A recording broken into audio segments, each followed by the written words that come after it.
Hello, isang mapagpalang araw nga pala sa inyo mga ka-MP. Gusto nga palang magpasalamat sa mga nagsasubscribe dyan. Na-reach na natin yung 1,000 subscriber. Maraming salamat sa inyo. Kaya nakapag-content uli ako. Dahil ngayon lang medyo nagkaroon ng available na oras. Medyo busy ang inyong ka-MP. Busy sa trabaho, busy rin sa pag-iinom. Pero at least nakapag-isip ako ng bagong content at para ito ay sa mga baguhang na nag-i-installer. Pero kung alam mo naman na marunong ka na, hindi para sa iyo ang video na to. Kaya ito ay para sa mga baguhan lang na gustong matuto mag-installer. Panoorin niyo to at napakalaking bagay ang may i-share ko sa inyo dahil ito ay makakatulong ng malaki sa mga baguhan lang, pero sa mga marurunong na, alam na rin nila siguro to. Kaya panoorin nyo lang ang mga susunod. Nandito tayo ngayon sa isang site. Ipapakita ko lang sa inyo kung ano ba yung mas magandang gamitin kapag nagkakabit tayo ng wall angle. Meron tatlong klase na pwede natin gamitin. Pwede tayong gumamit ng rivet, pwede rin tayong gumamit ng concrete nail, at pwede rin tayong gumamit ng black screw. Ngayon, ipapakita ko sa inyo ano ba talaga yung maganda. Ipapakita ko sa inyo, dediretso pa ako ko to. Ayan. Pag diniretso pa ako natin siya, matigas, di ba? Kaya ibig sabihin, maganda rin sana to.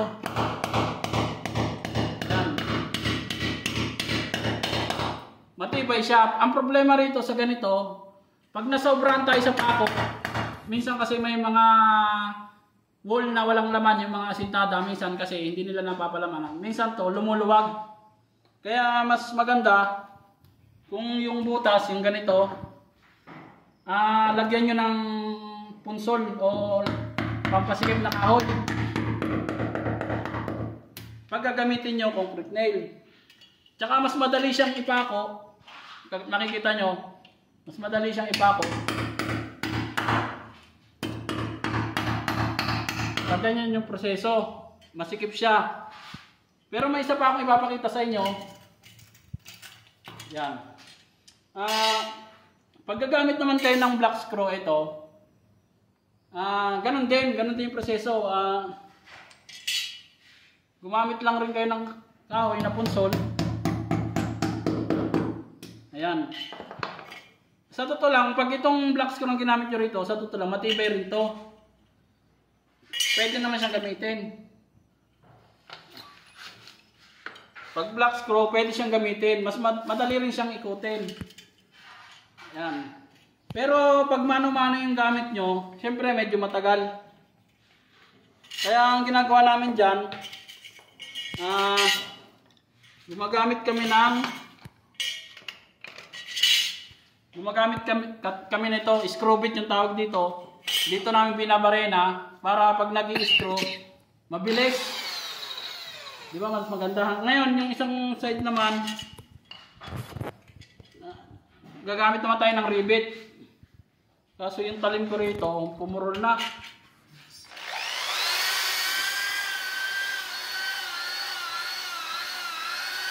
Medyo, ito guys, pwede natin itong asahin, kaya lang papakita ko lang sa inyo. Kaya hindi ko na muna nasa. Ayan. Pwede rin tayong gumamit ng rivet sa pader. Pwede rin natin itong i-rivet. Ang problema, kuha ko na rivet.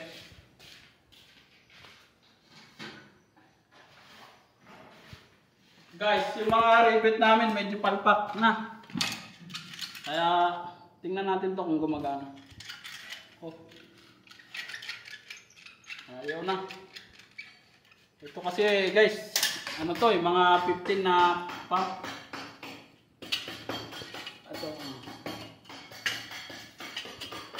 Ayan, pwede rin rivet yung gagamitin natin. Pasensya na kayo sa riveter namin na medyo ano na kumbaga sa laspag na. Kumbaga sa gamit na ba. Kaya ang daming piga. Kaya tumigil na rin kami sa trabaho. Hindi na namin ito tinapos.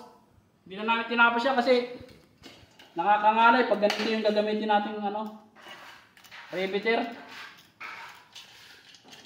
Pangit oh. Matibay rin naman yung rivet. Ang problema kasi nito sa rivet, pag yung pader malambot, lumuluwag din to kasi yung ano niya, yung semento niya nababasag.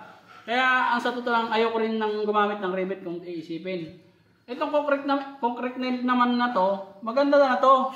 Pero kung kagaya kung nakita nyo kanina, nilagyan ko ng kahoy. Matibay yon kasi ito minsan, kagaya nung ano, minsan walang palaman, minsan malambot yung pagkakasemento, lumuluwag din itong ganitong proseso. Pero ito yung pinaka-paborito ko. Yung binablock screw namin, yung ano, yung pader, pare ilapit mo. Pakita mo pa rin na malapit. Ito, nakita nyo, binablock screw namin to sa pader, yung wood angle. Ito yung pinaka-gusto kong ginagawa. Ito kasi minsan, yung riveter, sumasablay to. Dahil sa pader. Pero yung rivet, maganda. Kaya lang, yung pader minsan nagkakaproblema. At dito naman tayo sa concrete nail. Minsan kasi yung ibang karpentero, nasasarapang pumalo. Pag napasobra sa palo to, lumuluwag to. Pero ngayon, matigas. Kasi nakakontrol natin yung palo. Yan. Okay ba?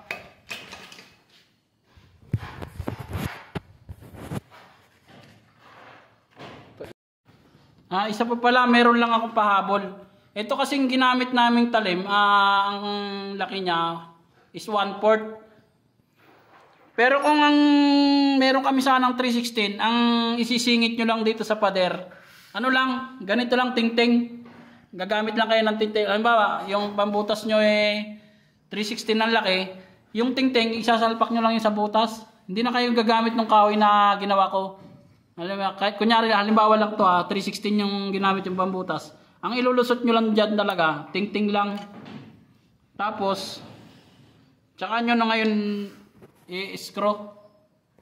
Ngayon, dinalusot na natin yung ting-ting. Ayan, kung makikita nyo, nalusot na natin ng ting-ting. Ito yung sinasabi ko sa inyo na mabilis lang yung tech screw, ay yung black screw. Kung meron kayong screw bit, ayan, nakikita nyo may screw bit. Itututok nyo lang yan dyan sa butas. Pagkatapos, bare na lang. Ayun, ang bilis oh. 'Di ba? Ang bilis agad agad siya. 'Di ba mabilis? Ngayon, 'di ba? Kunyari ito. Yan. Pag tatanggalin natin siya, mabilis lang. Pag iikutin naman natin siya, halimbawa, iikutin natin. 'Yun, mabilis lang. Ganun lang kasimple. Kaya kung tatanungin niyo ako kung ano ba yung mas gusto kong gamitin, dito na ako sa black screw. Pero nasa sa inyo pa rin yan dahil kayo naman yung gagawa. Bahala na kayo kung anong sa tatlo. Kung black screw, kung blind rivet, o concrete nail. Ayun, at maraming salamat dahil tinapos mo ang video na to. At kung medyo nag-enjoy ka at may natutunan ka, pwede mo na ring i-like at i-subscribe. Pwede mo ring i-share para maraming makapanood at marami ring matuto. Na kagaya natin noon na nag-uumpisa pa lang sa pagko-construction, pwede mo sa kanila itong i-share. At sa tingin ko naman ay may kabuluhan naman ang ating binibidyo.